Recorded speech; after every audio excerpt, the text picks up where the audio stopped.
Lo lleva y fíjate cómo era antes. Fíjate cómo era en esa época. Y este señor ya lo tiene muy levantado.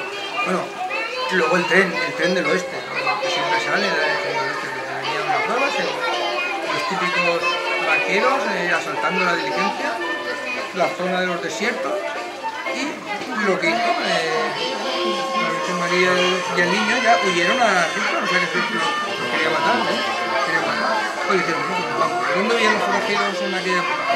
México era, ahí el sheriff no se acercaba. Pues ellos dijeron, vamos a México, que en México no. Bueno, y ahí tenéis los 3 avatares nuestros que siempre hacemos y veréis que siempre nos veréis en nuestro trabajo, que somos 3 valencianos comiéndose una paella. Y aquí abajo, un fallero con el estandarte de la gaita. Bueno, espero que os haya gustado.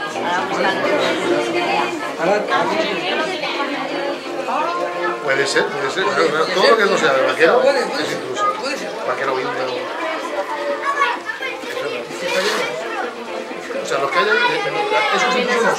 Y aquí por ahí están todos. Los 3. ¿Has encontrado uno? No. Vale.